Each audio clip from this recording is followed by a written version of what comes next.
Putin is a warlord, and for him this fight is already existential. He just cannot stop the war, and that's why we need to support Ukraine. Ukraine is fighting not only for itself, but also for us, but also instead of us, I can say, as a foreign minister of Estonia. For many months, NATO allies have been saying that the overarching goal of military support for Ukraine is to put it into the strongest possible negotiating position. Now the negotiations have begun, but Russia continues to reject ceasefire, continues to compromise on its maximalist demands. How has that affected or changed NATO's strategy? It's not about NATO. It's about allies. It's about coalition. And Europeans are doing more than before to support Ukraine on military level. As well, we are going to adopt the 18th sanction package on European Union level to push Russia under more heavier pressure. But of course, it's really obvious that the only person who is not interested even about the ceasefire is Putin. And during this, I don't know how can we call it even negotiations, but this kind of talks, Putin has just asked more and more and not giving anything. Of course, change of the war prisoners, okay, it's a good thing, but it's not actually the way to declare that actually Putin wants to have any kind of ceasefire or a peace. So what we need to do is very clear. We need to support Ukraine more heavily. We need to reach on this year on 40 billion euros level from European side, and I think that we are very close on that. And this is exactly what we need to do. But allies have been supporting Ukraine for more than 3 years now, and it has not forced Russia to cease fire. So what has to change on the side of the West, on the side of Ukraine's international allies, to actually force Russia to negotiate in good faith? I do believe that we can actually crack Russia by sanctioning him more, giving more investments and military support to Ukraine, because Ukraine is really strong. And this narrative, what Putin wants to, say that he is very close to victory and he has been very successful, it's a fake news. Instead of 3 days special operation, now Ukraine is fighting already more than 3 years against Russia, and Russia has not had any kind of strategic breakthrough on the battlefield as well. Russia is terrorizing now Ukrainians by bombing civilians and killing them every night. And this is something very clear that Putin shows that he doesn't want to have any kind of ceasefire, he doesn't want to have any kind of peace. But our duty is to support Ukraine, who is fighting. So I think that it's clear for everybody in the world now. Is Europe ready to move forward with these promised crippling sanctions, even if the US seems unwilling to put additional economic pressure on Russia right now? Yes, we just had yesterday the Foreign Council in Brussels, and we agreed the main part of this 18th package of the sanctions. Of course, the oil price cap, lowering that will be the most efficient. I'm not sure whether it is coming or not, because the European Union leaders are meeting on Thursday. So there are a couple of governments who are blocking this decision, probably as Slovaks or Hungarians and so on. But we do more, and of course we can do even more. But to find a consensus amongst 27 countries, it's really, really complicated. But we must do, as Europe, these kind of decisions, even if US is not following. But I do hope that finally the Senator Graham package about sanctions will be adopted, because this is very, very strong package. Very direct sanctions to Russia against energy export and as well bankings and so on, but also secondary sanctions for these governments who are still dealing with Russia. We're talking about 500% tariffs about the gas and oil export dealings. So, but unfortunately, we don't have this decision yet. So we have a long way to go, but every day we need to do our part, and this is what we do.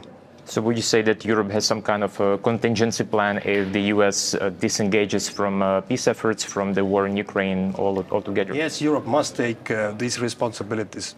And be honest, we have all the money in the world. We have 240 billion Russian frozen assets, the central bank assets frozen in Europe. And we are pushing heavily as Estonia that we seize them, we confiscate them, and then we can finance Ukraine with a very, very big package of money. 240 billion. It's a lot of money. Investments to defense industry as well, to give the money to Ukraine to buy a new stuff, air defense systems and whatever. But we are not still there. So that's an unfortunate thing. During the last NATO summit in Washington, there was a pledge that Ukraine's path toward membership is irreversible. And we heard this pledge reiterated today by Secretary General. At the same time, the current US administration has quite openly spoken out against Ukraine's accession. And it seems that invitation for Ukraine is not even on the agenda of this year's summit. So how would you explain to Ukraine that this pledge of irreversibility, is not simply political convenience or rhetoric? It is not rhetoric, but it's true that the US is against now the invitation or the membership of Ukraine of NATO.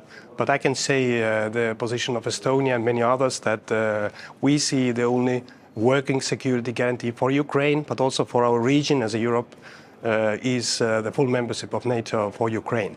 This is the most efficient, the most pragmatical decision. Maybe it is impossible right now, but in the future it will happen. I'm sure about that. But now we have a hot war situation there. We need to focus on that. How can we support Ukraine, that Ukraine can keep fighting and not to put under pressure to accept the conditions, which is unacceptable, actually. We are talking about sovereignty, territorial integrity. We're talking about the principles of independence. So we need to focus on that. Unfortunately, yes, today the invitation is not coming. Today there was a massive Russian attack on Dnipro. A day ago there was another deadly attack on Kyiv. At the same time, Russia has opened a new offensive in Ukraine's east. But on the other hand, there is also a new conflict escalating in the Middle East. Should Ukraine be worried that it will lose the Allied attention when it needs it the most? I think that there is always concerns that if you have a new war opening somewhere in Middle East, then attention is going there. But I can assure you that Europe is taking very seriously support Ukraine, because there has been a huge change of mentality in Europe. That everybody understands that the attack against Ukraine is an attack against us as well. Ukraine belongs to Europe. So I'm sure that we will continue to support Ukraine, and there won't be any kind of like the lose of attention. I mean, but of course, if you see the media, if you see the politicians for commenting the topics now, the number one topic is the war against Iran and Israel. It's obvious, and also, to be honest, after President Trump's decision to intervene. So it's like number one topic. But we need to concentrate our attention to Ukraine. Are you worried that if the Allies and NATO don't act decisively and strongly enough to stop Russian aggression in Ukraine, that Russia might be eventually tempted to launch aggression elsewhere, for example, Estonia? Absolutely. This has been our story already since 2014, or even before, when Russia invaded Georgia 2008. And we said very clearly that Russia won't stop. And to be honest, Putin cannot stop. Putin is a warlord. And for him, this fight is already existential. He just cannot stop the war. And that's why we need to support Ukraine. Ukraine is fighting not only for itself, but also for us, but also instead of us, I can say, as a foreign minister of Estonia. So I think mostly all the leaders in Europe, they understand that Ukraine is fighting for us as well. So, and to be honest, Putin published his plan already 2008 in the Munich Security Conference, and it was about restoration of the Soviet Empire.